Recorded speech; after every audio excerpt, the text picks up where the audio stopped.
I believe it's fair to say we've now entered into what is commonly called the Christmas season.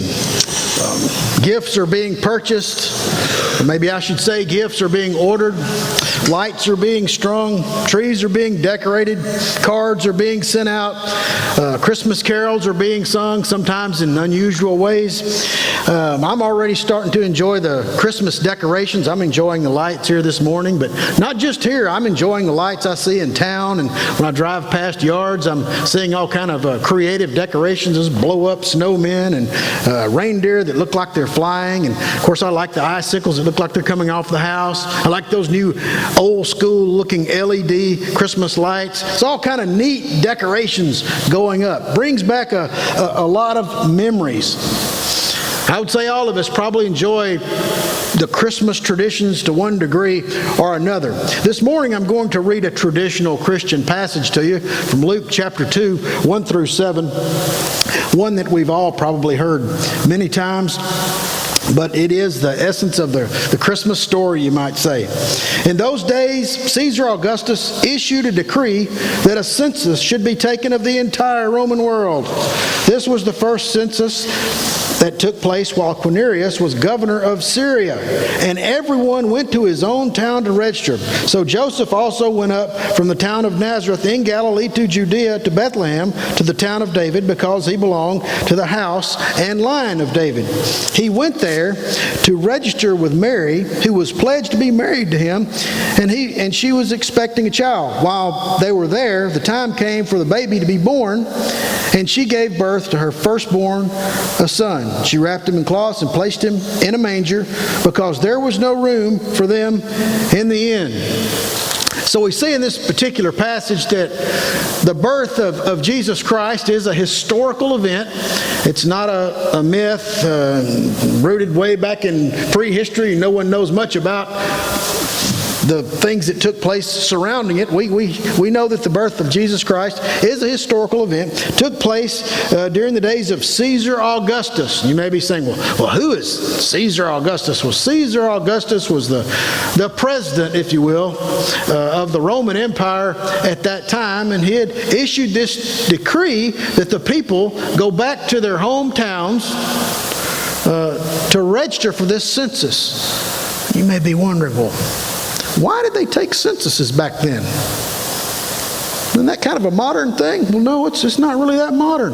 The reason they took a census is because they wanted to know how many people were there so that they could know how much taxes they could extract from the people. So it kind of got back to the taxes because it took the taxes to kind of fund the Roman Empire and pay for the government and all the bureaucracy and all the soldiers and whatnot. So this census took place. It was a decree. They had to do it. And it's kind of different from our census in that they had to travel back to their hometown, the place where their family line came from.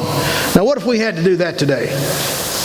Some of y'all would be traveling almost from coast to coast, wouldn't you? Some of you would travel a long way north, west, east, south. I mean, there's a lot of miles that would have to be traveled if we had to do this sort of thing today. Well, in this particular case, Joseph and Mary were from Nazareth, which was a town in the north, somewhere between 70 and 80 miles, and they make this arduous journey through the rough and rocky terrain of Palestine. They actually had to kind of go up in elevation. So it was not an easy trip. Now, I know sometimes this time of year people like to make a big deal out of saying, well, you know, it doesn't say in the Bible that Mary was riding a donkey. You ever heard that? Like they're real smart and they've caught on to something. Well, technically it doesn't say she was on a donkey. But let me ask you, a woman who's about to give birth, do you think she's going to walk about 80 miles through rough and rugged terrain? What do y'all think? Let's put two and two together. I would like to believe she was on a donkey. Or how about a cart? You think that's plausible? She rode in a cart? Hint, hint, Joseph was a carpenter? What What do you think? You think maybe? I would like to believe she was in a cart. It was hard for me to believe she could have walked 80 miles about to give birth. I mean, that's just hard to fathom. That would have to be a miracle. So I think she did ride a donkey, or she was in a cart. Maybe you saw that movie, The Nativity. It was out years ago, but it has a scene in there where Joseph's walking and his feet are kind of bleeding and he's wearing these old crude leather sandals. It was a tough journey. I'd say that's pretty realistic. It was not an easy journey by any stretch. And by the time they get to Nazareth, from Nazareth to Bethlehem, when they get there, there is no room in the motel for them to stay. Joseph must have gotten there a little later than everyone else. That seems reasonable. And plus, she's pregnant. He's having to travel a little slower. But when he gets there, there is no room in the inn, as the scriptures say.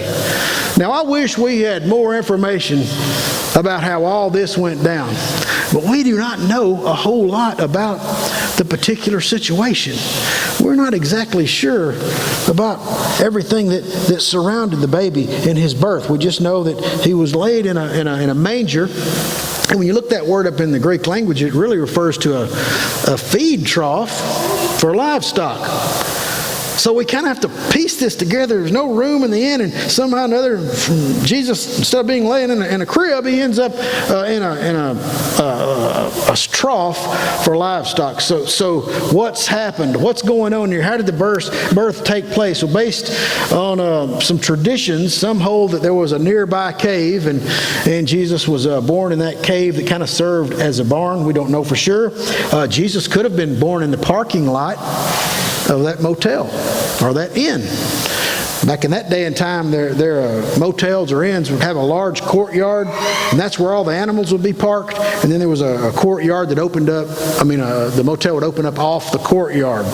So it's very possible that when Joseph went in and tried to get a room and said no room, there's no one, we don't have a room, there's none available, no vacancy, he might have just had to go out there among the camel humps and they just have the baby out there and put Jesus in a trough that the animals were eating out of. That's very possible. Some speculate that he was born behind the inn, because usually an inn had a shed in the back of it, and that's where the cattle were kept. So maybe they went around. I'd like to kind of believe that they went around to the back, and it was private and it wasn't so out in the open. I just don't like the idea of Jesus being born in a parking lot. Do y'all? Ooh, I don't like that. But maybe he did go in the back. Maybe there was a nearby cave. I don't know. But what about that innkeeper? You know, that innkeeper, he takes a beating every Christmas, doesn't he? I mean, there's preachers like to gang up on the innkeeper. I've even heard some preachers try to take a fresh approach. You got to kind of watch these fresh approaches. Try to make a hero out of the guy. Saying, well, you know, he was all concerned, and he wanted to offer them a place of privacy. So he let them go out in the barn. Now think about that. For one, how does a barn smell? I mean, even if it was in the parking lot with all those camels and donkeys and everything parked out there, not very sanitary. You say, well, they didn't know about sanitation back then. Well, they kind of did in some ways. They're supposed to do stuff outside the camp. I won't get into that. But they kind of did. I just, I don't want to make a hero out of the innkeeper for some reason. At best, I think he was just kind of doing his job, or might have been a woman. I don't know. I'll say it. He could have been a lady. Just doing a job, no vacancy. Some guy comes in with a sad story. Too bad, Buster, I don't have any room in the inn. I'm sorry. Who knows? Maybe he was just cold-hearted. I mean, if Mary was right there beside Joseph, and he could see the condition she's in, and she needs to have a room there. What kind of person could turn away a pregnant woman about to have a baby? Maybe she was in the parking lot in the cart or on the donkey. I find it hard to believe that Joseph didn't at least kind of feel like, hey, man, we're desperate. We need a place. Maybe the guy was just cold-hearted, said that, well, you can go around back in the stable. There's a manger back there you can lay the baby in. There's some straw back there. We don't know. We don't know anything about this innkeeper. I wish we did, but I tend to think he was just a person kind of doing his job and not really thinking much about the situation. Now keep in mind, he had no idea Emmanuel, God with us, was about to be born. He had really no idea. I mean, maybe Joseph gave him a Bible study. What do you think? You know, an angel visited me, and an angel visited her, and she's a virgin, she's going to have a baby. What would he have thought about that? My wife's a virgin, she's fixed to have a baby. It's going to be the Son of God. I doubt he went into all that. But in any case, this innkeeper, whoever he or she was, man, he blew an incredible opportunity. I mean, just think about it. He could have gone down in history as Fred the innkeeper who made room for baby Jesus. And everybody would be wanting to name their kid Fred.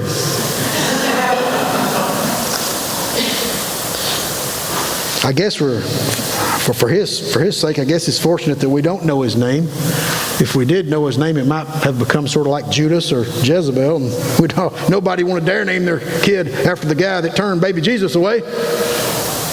So we don't know anything about this guy. I'm just going to simply say he just didn't want to make room for Jesus for whatever the reason. Cold-hearted or whatever. Lack of compassion, no mercy, uncaring, I don't know, whatever it was. He just didn't make room for Jesus, and as a result, he's kind of become infamous. And what is ironic about this guy is that he's so much like people in our society today. It seems like we live in a society that has less and less room for Jesus. Even the holiday, less room for him, even in the holiday that celebrates his birth. Isn't that ironic? I don't know about y'all, but I find that ironic. We have a holiday to celebrate the birth of Jesus, and yet society has less and less room for him. And I think we've all kind of sort of grown numb to it, and we kind of expect it now. I mean, we have, every year we hear some kind of nonsense about somebody saying you can't say Merry Christmas, and now I'll admit I'm kind of paranoid now when I go around. If some says Season's Greetings, my ears go up, I'm like ready. I was at Kroger the other day, and I noticed their little outfits said Season's Greetings on there. I thought, I wonder if they just don't want to say Merry Christmas. Y'all think like that, or is that just me? Y'all think like that too? Or somebody says Season's Greetings or Happy Holidays. I'm thinking, I wonder if they just don't want to say Merry Christmas. Anyway, we hear this every year. There's they don't want to call them Christmas trees or holiday trees. And when I was in school, it was Christmas break, and now it's winter break. And, and again, we can just go on and on what the PC crowd tells us. We can't say Christmas because some poor soul might get offended, so we're not supposed to say it anymore. And then there's this subtle secularism that sort of crowds Jesus out. I call it secular creep. It's been going on for decades. Perhaps even going on for centuries. There's a whole host of characters that gradually seem to be crowding Jesus out of the holiday that celebrates his birth. Of course, there's Santa, and there's Rudolph, and Frosty, and the Grinch, and old Charlie Brown's muscled his way in. All these characters, if we're not careful, they can crowd Jesus out. Now, don't get me wrong. I'm not against Charlie Brown. In fact, I've been told I look like him before. I'm not against Rudolph. I'm not against Frosty and all these characters, but we have to be careful that we don't get so caught up in all that we forget the baby Jesus and God entering into this world in human flesh in the form of a baby. Then there's a Christian music scene out there. I don't know about y'all, but maybe you listen to WRVR, The River, or some of these other stations that play Christmas music. We've had that going. I think it started up well before Thanksgiving this year. That's another thing. Seems like the secularism is even starting to replace Thanksgiving now, but I'll save that for my Thanksgiving sermon. But it's getting started, it seems, earlier and earlier. And one of the things I've noticed about so-called Christmas music is that it tends to be Christless. Have you noticed that?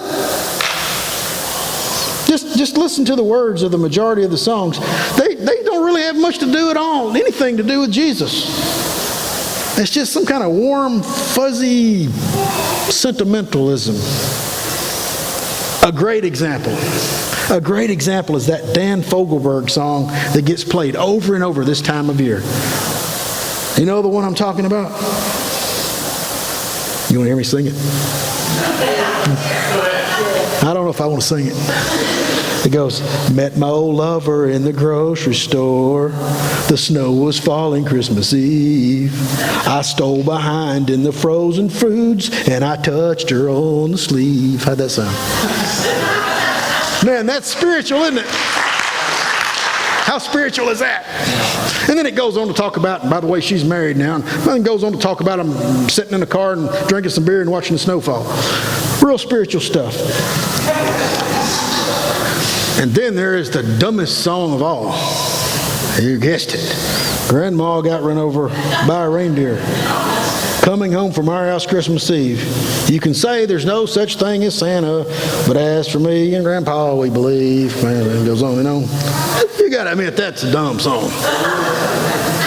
But yeah, you got to admit we've come a long way from away in the manger in the old little town of Bethlehem. So we could go on and on. Chestnuts roasting by an open fire, Jack Frost nipping at your nose. Now again, am I against all those songs? No, I enjoy some of them.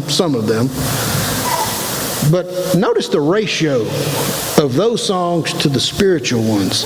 I mean, it's way, way out of whack. And I'm just saying, it's just another way that Jesus is kind of getting crowded out of his own holiday. Then there's the real danger of getting caught up in the hustle and bustle of the holidays. All the planning that goes into it, and the buying and preparing meals and traveling to see relatives. If we're not careful, we can get so caught up in all the busyness and all the hustle and bustle. Again, baby Jesus tends to get left out. It's almost like having a party for somebody, and you go to all the trouble to send out the invitations and have the meal catered, and it's all decorated up, and you have the party, and you say, oh, we forgot to invite the person we were honoring. That's a lot like what's happened with the birth of Jesus, his birthday. We've gotten so caught up in it that he's sort of getting pushed out. So what I would like to do, since this is kind of the first Sunday in December, I just want to remind you all of some ways that you can keep Christ in the holiday season. And by the way, I know that December 25th is not Jesus' real birthday. I know some of y'all may be itching to tell me that. I know that's not his real birthday. It says they were out watching the lambs, and most likely that took place in the springtime, because that's when they were out watching their flocks by night. Wintertime, they kept them in the corral. So it probably was in the springtime. So that's another one of those kind of myth things, like the riding the donkey kind of thing people like to remind me of. So again, I know that December 25th is not really his birthday, but I think we as Christians miss an incredible opportunity to point the world to Christ if we do not use this time to tell people about Jesus. I mean, everybody's caught up in Christmas, and I think it's up to us as Christians to use this time. Remember when Paul was in Athens, and there was an altar there to the unknown God? What did he do? He said, I'm going to tell you who this unknown God is. And he used that secular thing, if you will, to point them to Jesus. And I think that's really what we ought to do with Christmas. By the way, the Bible says, one holiday is special to one person. It's not special to somebody else. If you can celebrate it with a clear conscience and do it unto the Lord, it's okay. So I kind of look at Christmas in that light. It's taken out of its pagan context.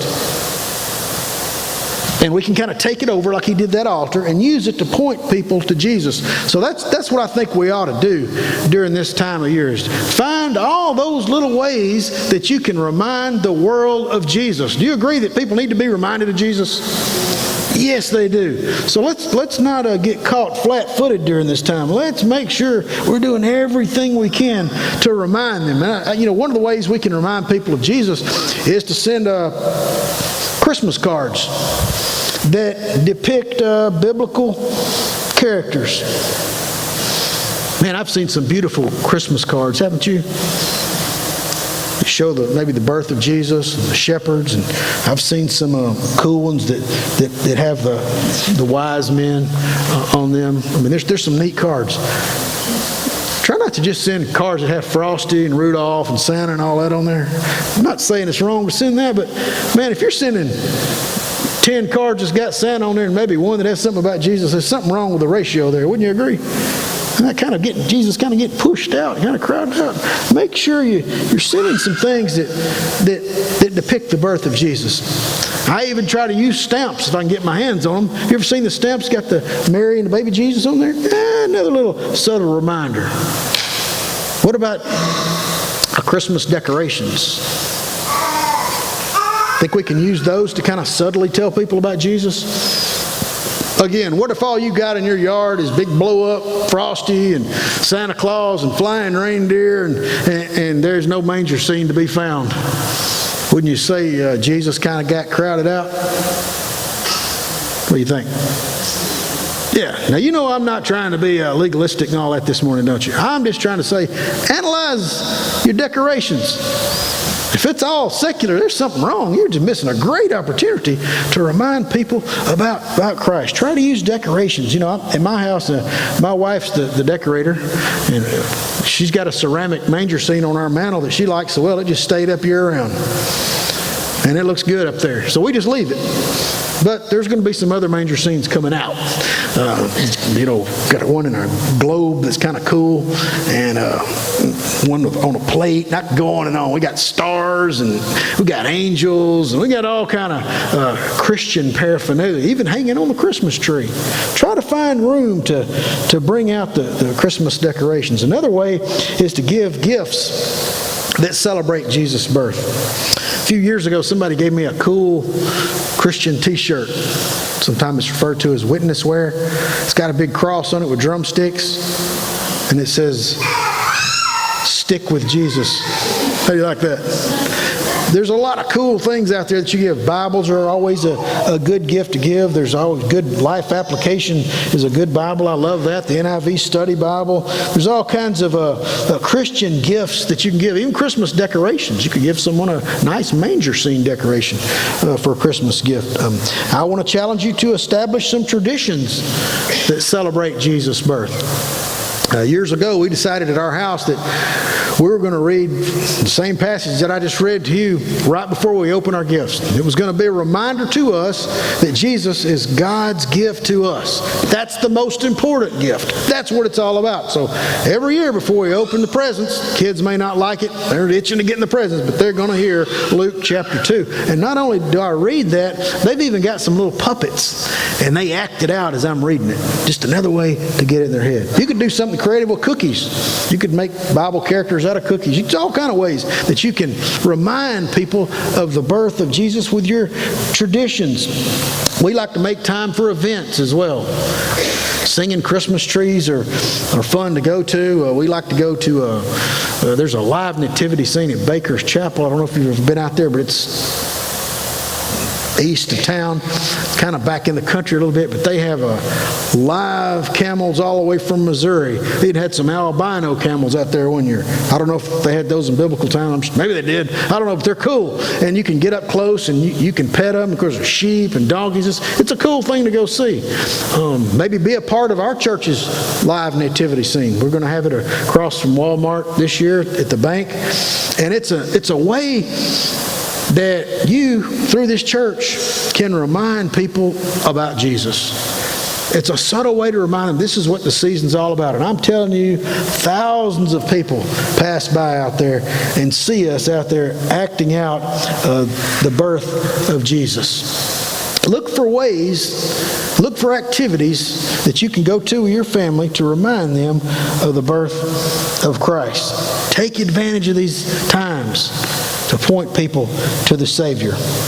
Am I saying let's turn Christmas into a Jesus holiday? Absolutely. Let's make as much room for Jesus as we can.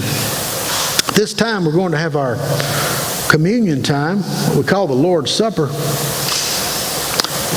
And really, it's a time where we celebrate the birth of Jesus and His perfect life and His death on the cross for us. Every Lord's Day. When we read Scripture, we find in Acts 20 verse 7 that's the reason the church came together, was to break bread, was to have communion. It was a time where they made room for Jesus. And that's what we try to do here every Lord's Day. And I think we should take it one step further. I think we should make room for Jesus in our lives every day. What do y'all think? Maybe some of y'all here this morning have let some things in this world crowd Jesus out of your life. Maybe you've got some other things on the throne of your heart and Jesus isn't there. Let this time of communion be a time of introspection where you ask yourself, am I making room for Jesus in my life? Don't be like that innkeeper. Man, he missed out on the opportunity of a lifetime.